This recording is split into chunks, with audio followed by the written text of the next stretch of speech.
அவன் பாவியா இருக்கிறதுனால தவறு செய்கிறான். ஆக பாவத்தின் பிடியிலே, பிசாசின் பிடியில இருக்கிறான் மனிதன். அதை மீட்கும் பொருளாக தான் இயேசு கிறிஸ்து உலகத்தில் வந்தார். ரட்சகர், உலக ரட்சகர் இந்த உலகத்தில் பிறந்தார். 2000 ஆண்டுகளுக்கு முன்பாக பிறந்தார். கண்ணின் வயிற்றில் பிறந்தார். உங்களுக்காக எனக்காக அவர் மரித்து அடக்கம் பண்ணப்பட்டு 3ஆம் நாள் உயிர்த்தெழுந்தார். ஆக எனக்கு அன்பானவர்களே, இயேசு கிறிஸ்து ரத்தம் சிந்தில்லாமல் பாவம் மன்னிப்பில்லை.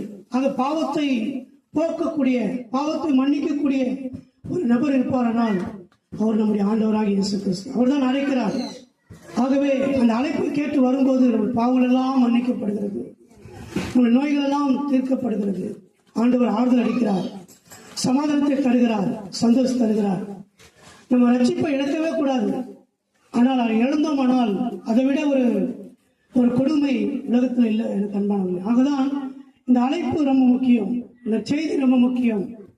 ஆகதான் இந்த நற்செய்தியை எல்லா இடங்களிலும் சொல்றாங்க. ஒருவேளை டிஸ்டர்ப் பண்ற மாதிரி இருக்கலாம், ஆனா இதுதான் உங்க வாழ்க்கைக்கு மிக முக்கியம். என்னடா இது இந்த நேரத்தில் வந்துட்டு ரொம்ப இதுவா இருக்கு அப்படின்னு நினைக்கலாம், ஆனா ரொம்ப முக்கியம் அருமையானவர்களே.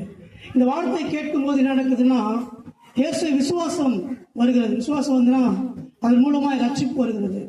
ரட்சிப்பு வந்தால் ஒரு மனுஷன் மீட்கப்படுகிறான். மரித்தானால் அவன் பரலோகம் செல்லுகிறான். என் கண்பார்களே, அவர்தான் இயேசு கிறிஸ்து விசுவாசிகளுக்கு ஆக்கினை தீர்ப்பு இல்லை, அவங்களுக்கு விடுதலை உண்டாயிருக்கிறது. ஆகவே இயேசு கிறிஸ்து விடுதலையாக உண்டாக்கும்படியாகவும் அந்த ஆக்கினை தீர்ப்பிலிருந்து மனிதன் விடுதலையாக முடியாக தான் இயேசு கிறிஸ்து உலகத்தில் வந்தார். நாம் அவருக்குள் தேவ நீதியாகும்படி பாவம் அறியாத அவரை நமக்காக பாவமாக்கினார்.